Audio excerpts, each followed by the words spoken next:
Si tu es hypersensible et que tu te définis souvent par le stress, par le fait de trop réfléchir. De toute façon, je suis comme ça depuis toujours, c'est moi, ça fait partie de ma personnalité. Et si ce que tu appelais ta personnalité était en fait un mode de protection, un moyen de te protéger. Admettons que tu te réveilles le matin, en pensant déjà à tout ce que tu as à faire, en étant dans le rush, en étant dans l'urgence, en étant dans le stress, ok? Dis-moi en commentaire, à quoi ressemblent tes matinées? Comment tu te réveilles? Peut-être que tu analyses déjà le ton d'un message reçu la veille ou il y a une semaine. Peut-être que tu anticipes des problèmes qui pourraient éventuellement arriver dans la même journée, avant même justement qu'ils n'arrivent. Peut-être que tu réfléchis à ce que les autres pensent de toi par rapport à une interaction que tu as pu avoir. Et en tout cas, on passe un matin tellement stressant qu'on n'a pas envie de se lever. On n'a pas envie de se lever, on va juste scroller sur les réseaux parce qu'en fait, j'ai même pas envie de vivre cette journée, quoi, finalement. Ça me stresse déjà rien que d'y penser. Alors, j'ai même pas envie de me lever. Tu as du mal à vraiment te sentir détendu, apaisé dès le matin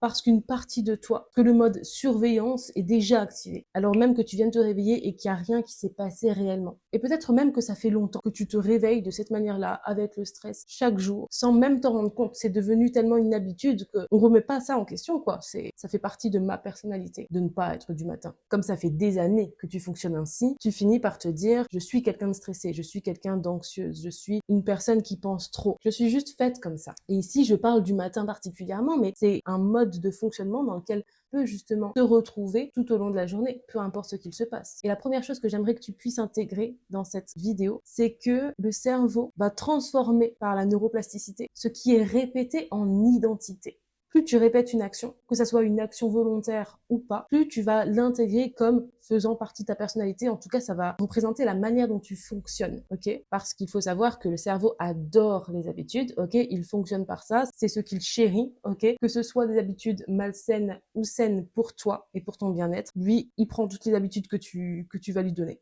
Ok, toutes les actions répétées, toutes les pensées également répétées qui vont devenir des croyances bien ancrées en soi. Tout ça, ça va t'amener toi par la suite à t'identifier comme une personne anxieuse, une personne faible, une personne qui réfléchit trop, a souvent des échecs, etc. En fait, tu vas t'identifier à ce que tu expérimentes dans la vie de manière générale. Bon, c'est pas forcément une chose négative, hein, mais ici, je t'explique ce processus-là pour que tu puisses bien comprendre que l'anxiété de manière générale va être fait d'habitudes par-ci par-là, tu vois, qu'on va intégrer dans notre quotidien et qui va s'installer profondément et qui va nous suivre en fait, qui peut nous suivre toute notre vie, mais qui peut clairement également se déconstruire totalement. Donc première chose que tu veux vraiment retenir, c'est que ton cerveau adore les habitudes. Grâce aux habitudes, il va créer des raccourcis parce que son but c'est de dépenser le moins d'efforts possible. Et donc quand un fonctionnement se répète d'année en année, 1 an, 2 ans, 3 ans, 10 ans, 20 ans, évidemment il est considéré comme familier. Et ce qui est familier finit par sembler naturel. Donc on remet même plus en question ce stress du matin. On remet même plus en question justement les pensées anxieuses qu'on va avoir à chaque situation, qui pourtant paraît neutre, qui pourtant n'est pas dangereuse en soi. Des situations que les autres personnes peuvent vivre de manière tranquille, sans se poser de questions particulièrement. Nous, on peut le vivre en tant que personne anxieuse comme quelque chose de très dangereux. En fait, c'est la manière dont le cerveau va considérer la situation parce qu'il y a beaucoup d'inquiétude, beaucoup de peur autour de cette situation. Et donc, pour te donner un exemple justement du fait que le cerveau transforme tout ce qui est répété en habitude et donc en identité, une personne qui a toujours été dans l'anticipation peut se définir comme une personne prévoyante, ok, prudente, prévoyante, qui prévoit justement tous les risques de chaque situation. Et attention, c'est pas forcément un défaut hein, ici. Mais quand on parle d'anxiété, quand on parle de stress quotidien, quand on parle de difficulté à lâcher prise, c'est parce qu'on est dans le contrôle par l'anticipation négative des choses. Les pires situations que tu peux t'imaginer, ok? Et donc pour cette personne qui se définit comme prévoyante, eh bien derrière ça va venir souligner le fait que le cerveau a appris que prévoir était la manière d'éviter une menace. Mais pour les personnes anxieuses, la majorité du temps, ce qui est considéré comme une menace n'en est pas réellement une. Okay, par exemple, dans l'anxiété sociale, eh bien, une interaction sociale, un événement social peut être considéré par le cerveau comme une menace, alors qu'en soi, on sait consciemment que c'est une situation neutre que la majorité des personnes ont au quotidien. tu vois.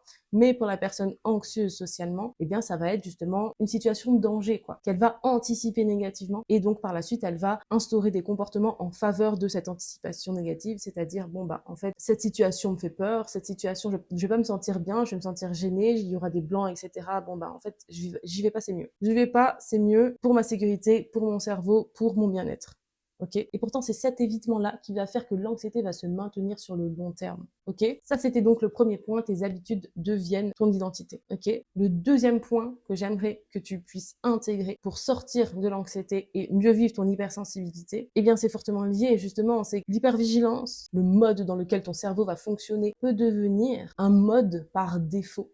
Quand ton système nerveux passe la majorité du temps à se questionner sur comment ça va se passer, va concentrer son énergie, son attention sur les doutes, sur les inquiétudes, sur les peurs liées au futur. L'anxiété, c'est vraiment lié au futur. Et s'il se passe ça, comment je vais faire? Eh bien, il va considérer cet état comme normal. Ok, plus je fais quelque chose, encore une fois, plus c'est mon identité, donc plus c'est normal, c'est logique, c'est moi, quoi. Et tu ne remarques même plus que tu es en tension, parce que cette tension, elle est devenue ton habitude, ton point de départ. Tu te réveilles en anticipant déjà les choses, en te concentrant sur ce qui s'est passé la veille de négatif et ce qui va se passer dans cette journée d'éventuellement négatif et en anticipant. Mais ce qu'il faut que tu comprennes bien ici, c'est que cette stratégie, ce mode d'hypervigilance, il a été nécessaire certainement dans ta vie, dans ton histoire de vie, dans ton vécu, peut-être dans ton enfance, dans ton adolescence, à un moment particulier très infime, peut-être dont tu te souviens même pas, il a été nécessaire, ok? C'était important pour toi d'activer ce mode de protection. D'ailleurs, c'est pas toi qui as activé volontairement,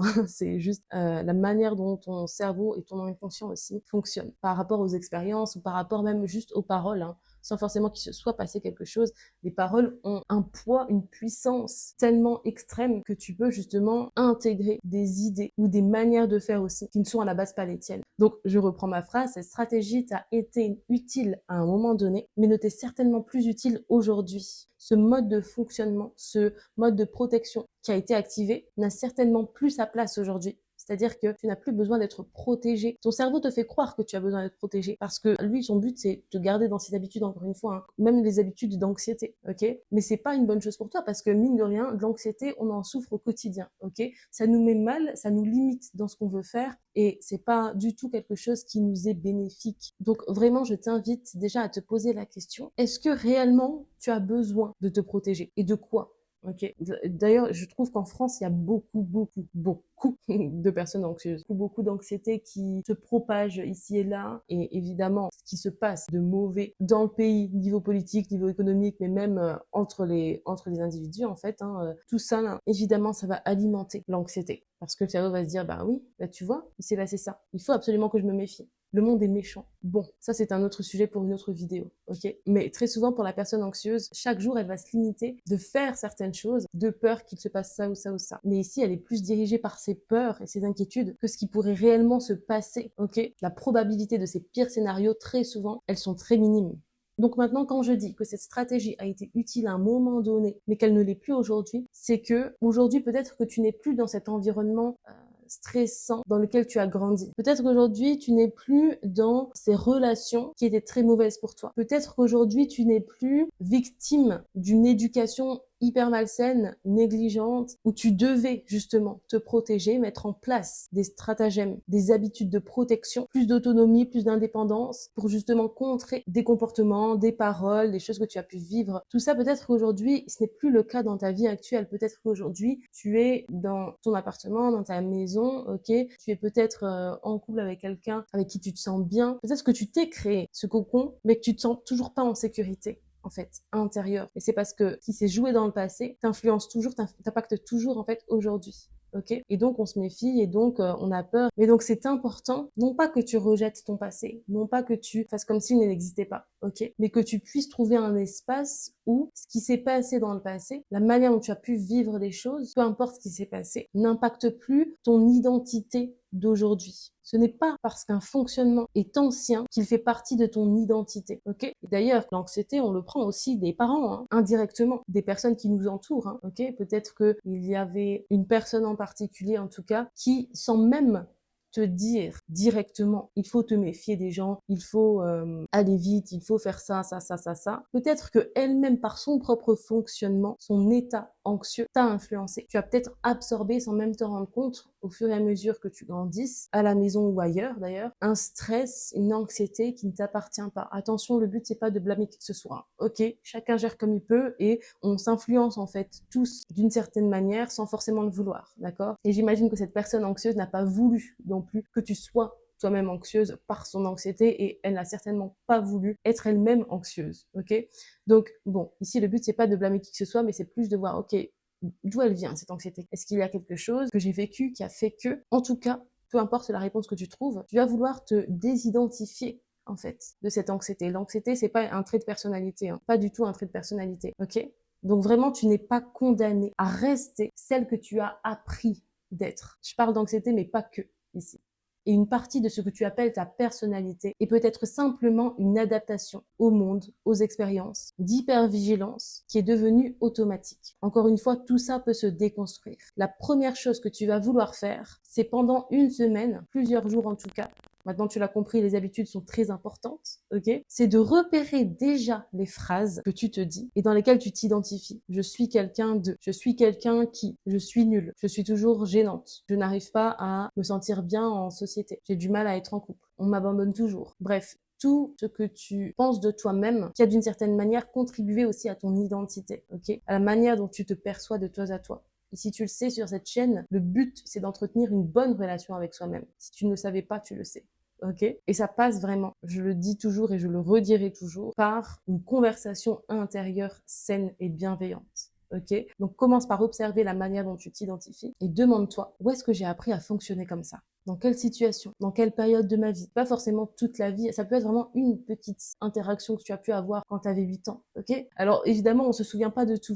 Le tout, c'est plutôt te permettre de t'en distancer, distinguer bien ta personnalité et l'anxiété qui peut être paralysante, mais que tu peux aussi déconstruire, ok? Pour qu'elle puisse apparaître uniquement lorsque c'est utile. Parce que, je le rappelle, l'anxiété a une fonction utile, mais la majorité du temps de notre vie, on n'en a pas besoin. Chaque jour, il n'y a pas un danger qui se présente à toi, un danger qui menace ta survie. Donc l'objectif vraiment de cet exercice, c'est de te permettre de remettre en question l'étiquette que tu poses à chaque fois sur ton front, ok? Et rouvrir la possibilité de changement en faveur de ton bien-être, ok? Je sais, les personnes anxieuses ont du mal avec ce mot changement, mais le changement peut être positif. Maintenant, si tu veux être accompagné et apprendre avec moi comment transformer durablement ces mécanismes pour oser vivre une vie qui te ressemble et que tu veux aligner à toi, tu peux rejoindre mon programme Hypersensible et Sereine en remplissant le formulaire en description, ou tu peux attendre la sortie du pack de 28 méditations guidées qui te permettent justement de retrouver une sécurité intérieure profonde et ancrée. Moi, je te dis à très vite pour une prochaine vidéo.